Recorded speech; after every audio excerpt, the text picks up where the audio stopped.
I was going to do a yes, no, maybe with all the books that I read this summer, but I read from so many different genres that it's a bit dizzying. So I'm just going to go through the books I read this summer and do some very, very short book reviews. This was a sweet little story about a guy going to flush another guy off a off an what's the word? Distant Scottish island, and it was very sweet, but I hate it when authors try too hard to tug on my heartstrings. So it'll probably be a yes for a lot of you, but it was a maybe from me.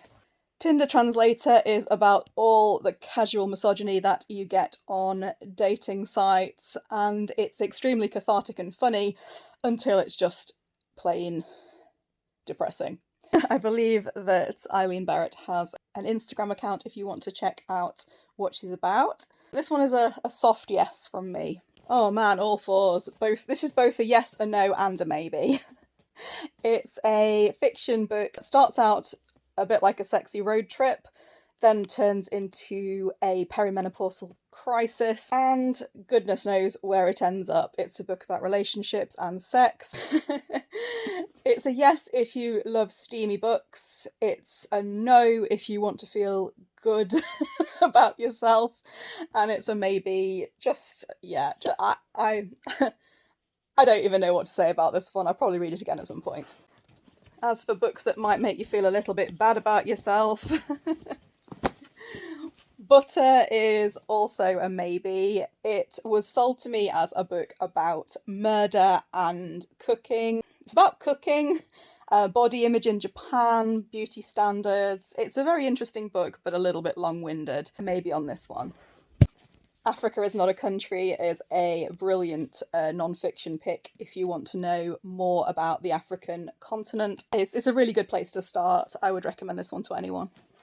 Salem's Lot was brilliant, but I read it in the summer and it is definitely more of an autumnal read. It's about vampires. If you like Stephen King, this is a classic example of his writing.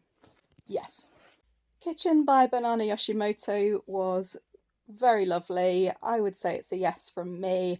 I did prefer the larger novella to the smaller short story at the back. It's about loss and love, basically.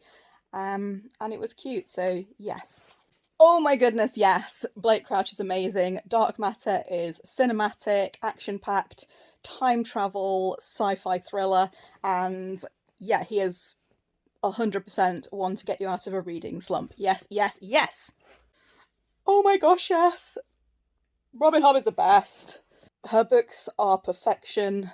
Obviously, this is part of a series, so you can't just pick it up as a standalone, but for those of us who are following Fitz's journey, she's perfection. Yes.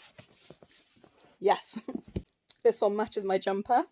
It's a book about a couple who, a month before their wedding, the chap finds himself on a list of abusers. It's a smart, nuanced novel that talks about all the various issues, both with misogyny and also discusses cancel culture. There aren't any answers given, but it's an interesting discussion, so that's a yes from me.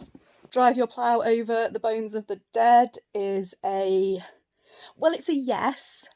This is a book about a lady living in a remote area of Poland on a plateau.